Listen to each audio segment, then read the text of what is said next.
Som. Graça e paz, irmãos.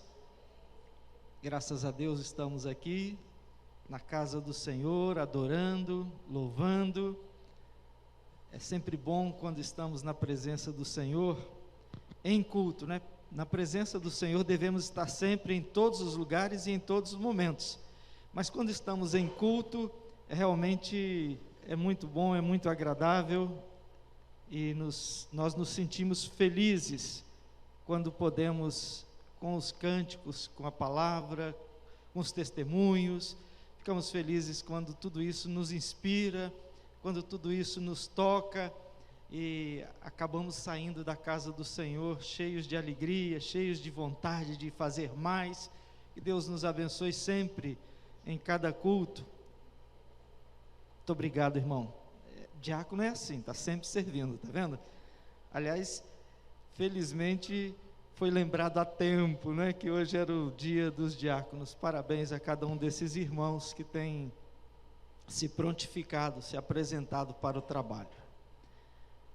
Quero deixar uma palavra de gratidão ao pastor Ailton, mais uma vez me deu esse privilégio de estar aqui falando aos irmãos, nesse momento em que ele está descansando um pouco, né? Os irmãos estejam orando por ele.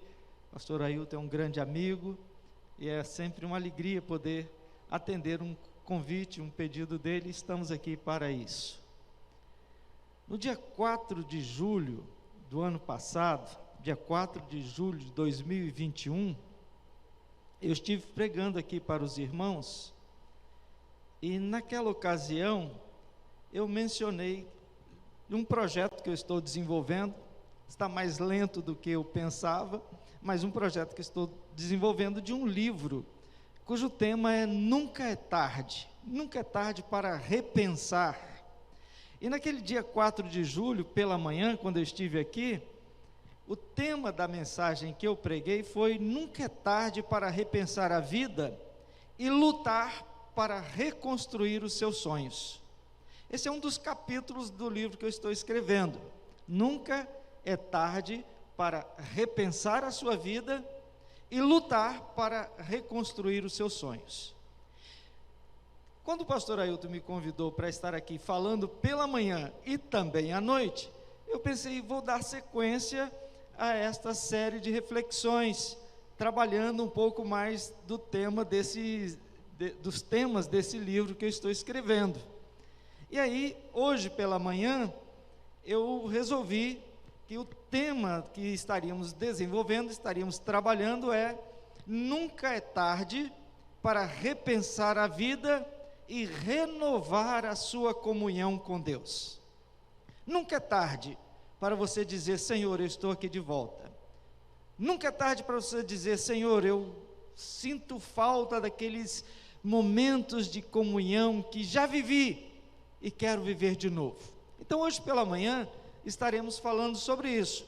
Nunca é tarde para repensar a vida e renovar a comunhão e a paz com Deus. E como disse, logo mais à noite, também dando sequência a esse projeto, estarei falando sobre nunca é tarde para repensar a vida e começar a escrever uma nova história. Nunca é tarde para repensar a vida e começar a escrever uma nova história. De forma subjacente, por trás de tudo isso está aquele pensamento: enquanto se está vivo, há esperança. Enquanto temos fôlego, enquanto respiramos, podemos sonhar, podemos querer coisas novas, podemos querer avançar. E também de forma subjacente e presente nessas reflexões está a ideia: o passado não pode nos aprisionar, o passado não pode nos limitar, o passado nos marca, o passado muitas vezes nos traz lembranças difíceis, mas o passado não pode nos paralisar. Nós vivemos segundo as experiências do passado, mas caminhamos olhando para frente. Olhando para frente. Então, hoje, como já disse, agora pela manhã, estaremos falando sobre nunca é tarde para repensar a vida e renovar a comunhão e a paz com Deus. Essa série, irmãos, de reflexões veio de um tempo em que eu estava refletindo sobre o livro do profeta Isaías. O livro do profeta Isaías tem 3 grandes partes, e na terceira parte, alguns autores dizem que é o livro da consolação de Israel. É aquela parte do livro de Isaías que trata da esperança messiânica.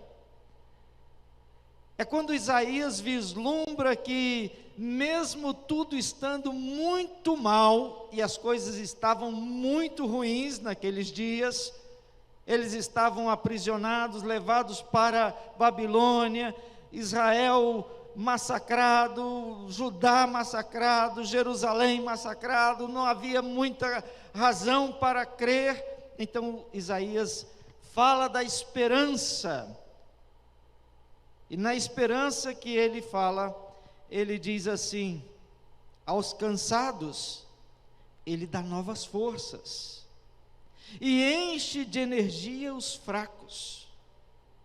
Até os jovens se cansam, e os moços tropeçam e caem, mas os que confiam no Senhor recebem sempre novas forças.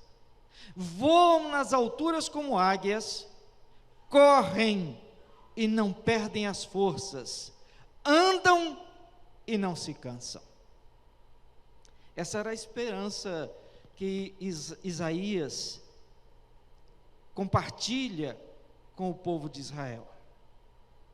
Então, nessas reflexões que eu estava fazendo, meditações a respeito da esperança messiânica, é nessa terceira parte, por exemplo, que nós temos aquele famoso capítulo 52, 53 de Isaías, que fala do servo sofredor, aquele que seria moído pelas nossas transgressões, aquele que traria o castigo, o que estava sobre ele o castigo que nos traz a paz. Então, é nesse contexto dessas reflexões que Deus veio me colocando a ideia de pensar numa série de mensagens que depois está se transformando no livro sobre nunca é tarde. Nunca é tarde. Eu acredito que o povo de Israel devia estar pensando: já não tem mais esperança, já não tem mais saída, já não tem mais para onde ir, já não existimos mais como Estado, a nação deixou de existir. É aí que também está a ideia do restante fiel, aquele resto que seria a fonte da restauração, que depois Paulo trabalha em Romanos capítulo 9. Então, repensando nessas coisas, pensando nisso, eu quero convidar os irmãos para que admitam a possibilidade, considerem a possibilidade de repensar a vida, repensar agora, para, repensando, mudar um pouco, ou mudar completamente a sua caminhada, a sua trajetória, a sua história. Até porque, quando nós repensamos a vida, nós nos deparamos com questões mais difíceis. Por exemplo, repensar significa relembrar experiências boas, mas também dolorosas. Repensar significa reavivar sentimentos bons, mas também sentimentos ruins, em coisas que a gente não gostaria de lembrar nunca, né? Gente, como é que eu fiz aquilo? Como é que eu disse aquilo? Como é que eu me envolvi numa situação como esta? Repensar significa perceber que algumas oportunidades foram perdidas, outras foram aproveitadas. Repensar é fazer um balanço das vitórias e também das derrotas, não é? Aquele balanço que a gente precisa fazer na vida. Mas por que é preciso repensar? Ainda nessas considerações introdutórias da mensagem, por que é preciso repensar? Paulo, escrevendo aos Filipenses, disse assim: irmãos, quanto a mim, não julgo havê-lo alcançado, mas uma coisa eu faço, esquecendo-me das coisas que para trás ficam, e avançando para as que diante de mim estão, prossigo para o alvo, para o prêmio da soberana vocação de Deus em Cristo Jesus.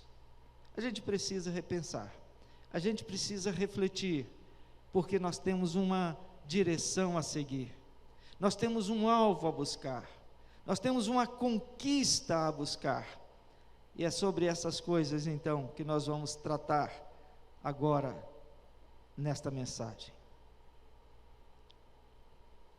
Nunca é tarde para repensar a vida e lutar para renovar a paz e a comunhão com Deus. Como é que nós adquirimos, como é que nós conquistamos a comunhão com Deus? A Bíblia nos diz, ao contrário do que todo mundo sente e pensa, a Bíblia nos diz que a comunhão com Deus é uma iniciativa de Deus. Nós não temos comunhão com Deus por iniciativa nossa. Por iniciativa nossa nós não chegamos a lugar algum. É por isso que, escrevendo aos Coríntios, o apóstolo Paulo diz assim: Deus estava em Cristo reconciliando consigo o mundo, não imputando aos homens as suas transgressões, e nos confiou a palavra da reconciliação. Em nome de Cristo, pois, rogamos que vos reconcilieis com Deus. Então, nessa reflexão sobre renovar a comunhão com Deus, restaurar a comunhão com Deus, nós precisamos nos lembrar que a história começa com Deus vindo ao nosso encontro, com Deus nos buscando, com Deus estabelecendo as condições para que nós tenhamos comunhão com Ele. Não somos nós que fazemos isso, é Deus quem vem ao nosso encontro, é Deus quem nos enviou o seu Filho, é Deus quem fez com que Cristo, em obediência ao seu plano, subisse à cruz, morresse na cruz, vencesse a morte e ressuscitado pudesse estabelecer outra vez a paz com Deus. Então, Deus veio até nós e nos buscou. Como diz o hino, buscou-me com ternura, Jesus o bom pastor. Achou-me na miséria, salvou-me com amor. Então, é Deus quem vem até nós. A comunhão se estabelece, a comunhão se faz, porque Deus vem até nós e nos traz para si. Ele perdoa os nossos pecados, Ele nos limpa a culpa, Ele nos justifica, Ele nos purifica e Ele nos traz para a comunhão com Ele. Só que muitas vezes, nós que somos alcançados pela misericórdia de Deus, muitas vezes nós não nos damos conta do valor e da importância desta comunhão com Deus. Porque quando temos comunhão com Deus e paz com Deus, nós criamos as condições para termos comunhão com quem está do nosso lado, para viver em paz com quem está ao nosso lado. Se você quer paz na família, você precisa de estar em paz com Deus. Se você quer paz no trabalho, você precisa estar em paz com Deus. Se você precisa de paz onde você está pisando, você precisa de estar em paz com Deus. A comunhão com Deus, a comunhão vertical, estabelece a comunhão horizontal. Nós nem sempre nos damos conta disso, e vivemos uma série de dificuldades e lutas. Por isso é preciso, se você está longe de Deus, mesmo tendo sido alcançado por Ele, se você está longe de Deus, é preciso voltar é preciso restabelecer, renovar a comunhão e a paz com Deus. E a pergunta que eu acredito que você vai fazer a mim, e deve estar fazendo a si mesmo, é: como é que a gente faz isso? Como isso pode ser feito? Como é que nós podemos restabelecer a comunhão com Deus? A Bíblia nos dá alguns parâmetros, nos dá algumas indicações que nós podemos seguir, porque a expectativa de Deus, quando nos deixa a sua palavra, é que essa sua palavra transforme as nossas vidas. Então nós temos na palavra de Deus a orientação sobre o que fazer.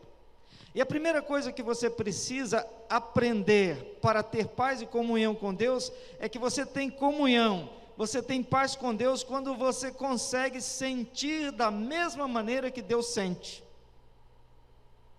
É preciso que haja uma sintonia de sentimentos. O apóstolo Paulo, escrevendo aos Filipenses, disse assim: tende em vós o mesmo sentimento que houve também em Cristo Jesus. Nós estamos em comunhão com Deus, nós estamos em paz com Deus, quando somos capazes de sentir como Deus sentiu.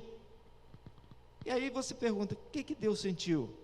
Deus sentiu misericórdia por todos nós. Deus sentiu amor por todos nós. Deus, como Jesus mesmo disse, quer nos abrigar sob suas asas, como uma galinha acomoda os seus pintinhos. Eu fico impressionado com as figuras de Jesus, né? Uma figura coloquial, uma figura do dia a dia das pessoas. Deus quer nos abrigar com suas asas. Talvez por isso o salmista tenha dito: aquele que habita no esconderijo do Altíssimo, à sombra das suas asas. Então, esse é o sentimento de Deus: cuidado, amor, misericórdia. Nós estamos em sintonia com Deus, estamos em comunhão com Deus, quando sentimos o que o nosso Deus sente, ou sentia. Quais são os seus sentimentos em relação ao próprio Deus, a você mesmo e às pessoas que estão próximas de você? O que você tem cultivado de sentimentos? Raiva? Ódio? Ou você está cultivando um sentimento de compaixão, de misericórdia? A comunhão se estabelece quando nós sentimos o mesmo que Deus sentia. A comunhão estabelece quando os meus propósitos, nossos propósitos, são os propósitos de Deus. Se os meus propósitos são os propósitos de Deus, há uma sintonia, estamos na mesma vibe, usando uma linguagem um tanto quanto mais moderna, que não é tão moderna assim, dirão os adolescentes, isso aí já é de outra geração. Jesus disse assim: a minha comida consiste em fazer a vontade daquele que me enviou e realizar a sua obra. Qual a sua vontade? Qual o seu propósito? Você está vivendo segundo os seus próprios propósitos ou de acordo com os propósitos de Deus? O propósito de Deus para a humanidade, segundo Paulo, é que todos se salvem. Esse é seu propósito também? O propósito de Deus é que todo homem se arrependa e se volte para Ele. É seu propósito também? O propósito de Deus é que todos nós vivamos uma vida abundante, de plenitude. Eu vim para que tenham vida e a tenham em abundância. É seu propósito também? O propósito de Deus é que haja paz entre os homens. Foi o que foi cantado pelos anjos quando Jesus nasceu. É seu propósito também Que haja paz. Paz na sua casa, paz na sua família, paz na sua igreja, paz no seu trabalho, paz onde você estiver. Então, comunhão com Deus significa sentir como Deus sentia, ter os propósitos que Deus tem, querer o que Deus quer. Mas mais ainda, nós temos comunhão com Deus quando nós vivemos como nosso Senhor viveu. Nós precisamos ter em Jesus o nosso modelo para tudo. Nós precisamos ter no Senhor Jesus a nossa referência. O apóstolo Paulo, usando talvez de uma ousadia que só Deus dá a alguns, não dá a todos, disse assim: sede meus imitadores, como eu sou de Cristo. Nós precisamos imitar ao Senhor Jesus. E o que resume o modo de viver de Jesus? O que simplifica numa expressão o modo de viver de Jesus, para que nós façamos como ele fazia?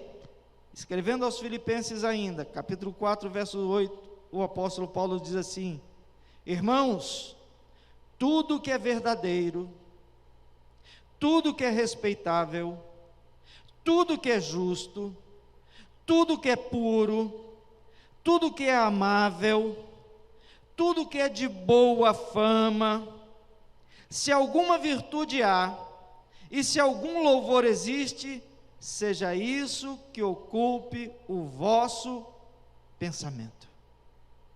Esse é o modo de viver de Jesus. O que Paulo está dizendo como sendo o que deve ocupar a nossa mente, é nada mais, nada menos do que o modo de viver de Jesus. Então, se queremos viver como Jesus, precisamos viver na verdade, precisamos viver no que é respeitável.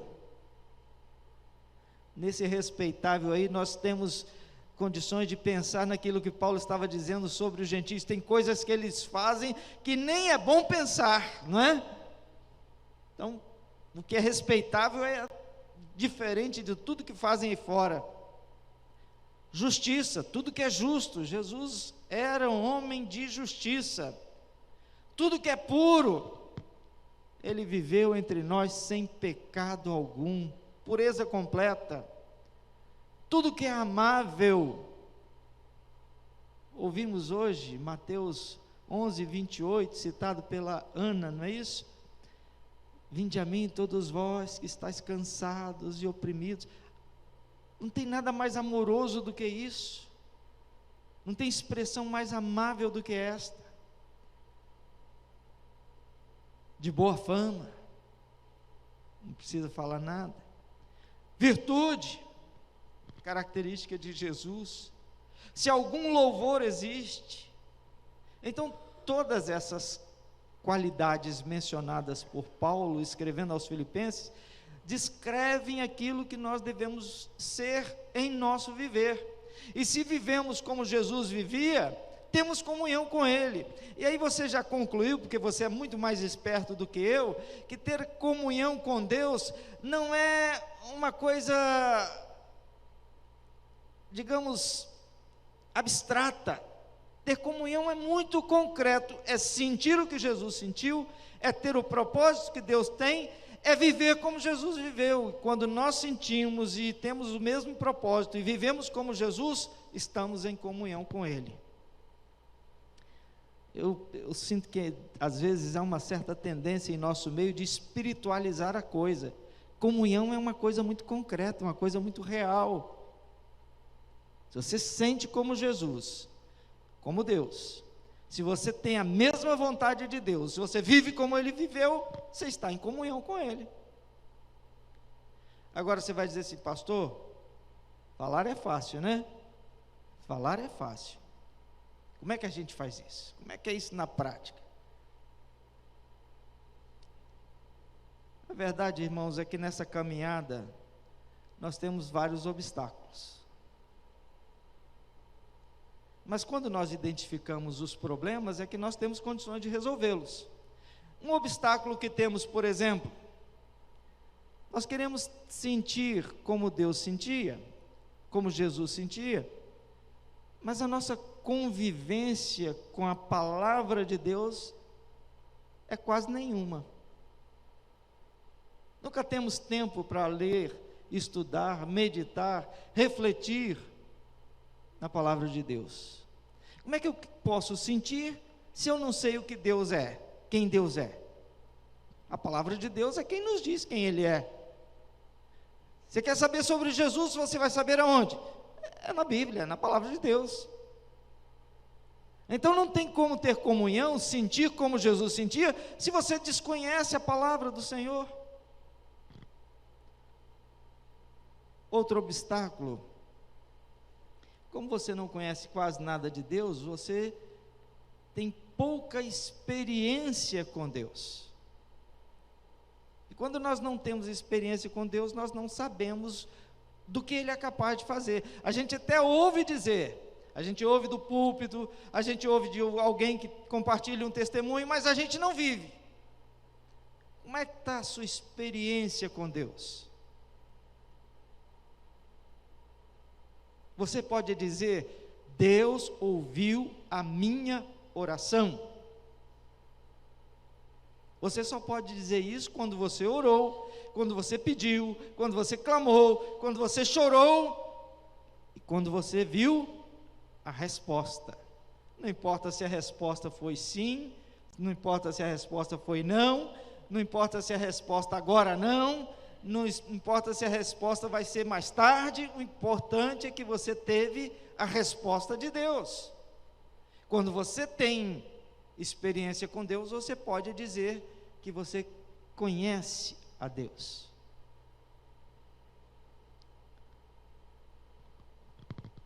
Outro obstáculo que nós enfrentamos é que nem sempre nós entendemos, ou conhecemos, ou percebemos o quanto Deus é bondoso para conosco.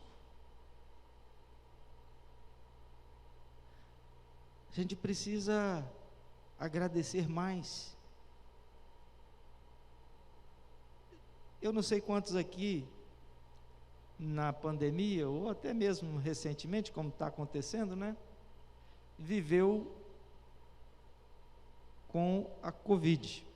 Eu tive Covid logo no início, no mês de maio de 2020. Uma coisa leve, não foi nada muito grave. Azitromicina, vitamina D, resolveu em uma semana. Mas eu perdi o paladar. Fiquei uns dias sem sentir o sabor das coisas.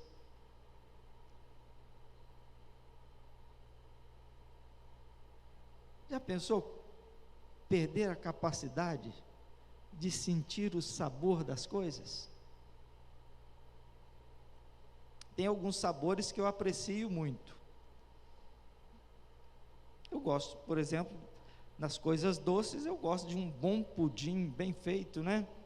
Aquele pudim, uma boa calda caramelada, sem maisena, né? Aquele pudim mesmo, tem até aqueles furinhos, né?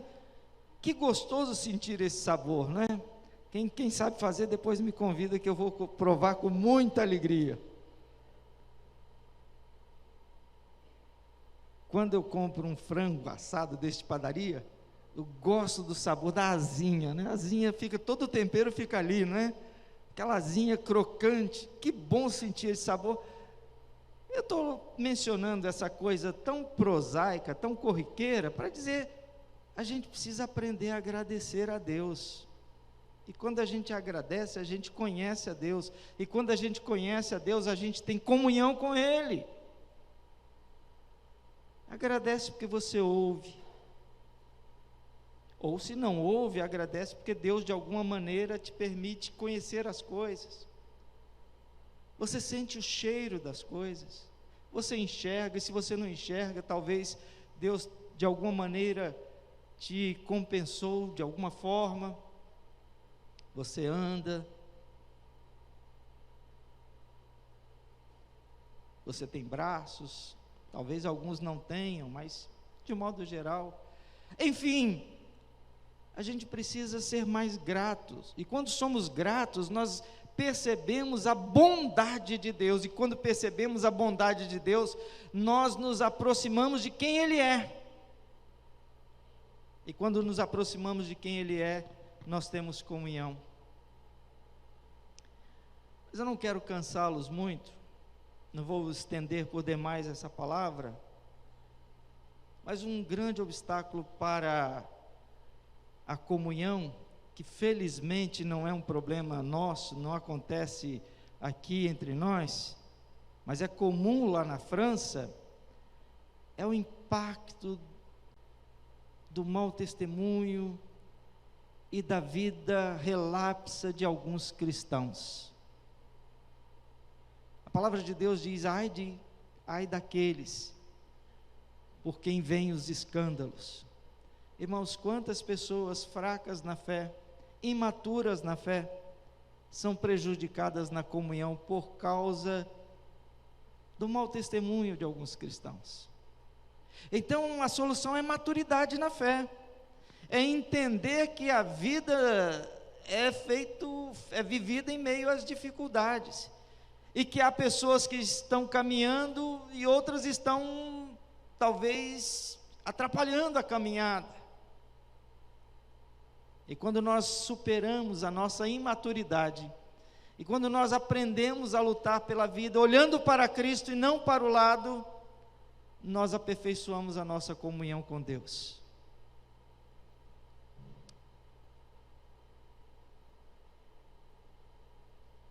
Viver em comunhão com Deus nos traz alguns frutos. A paz com Deus nos permite ter paz com quem está ao nosso lado. O perdão que Deus nos dá e que nós usufruímos pela comunhão nos permite perdoar.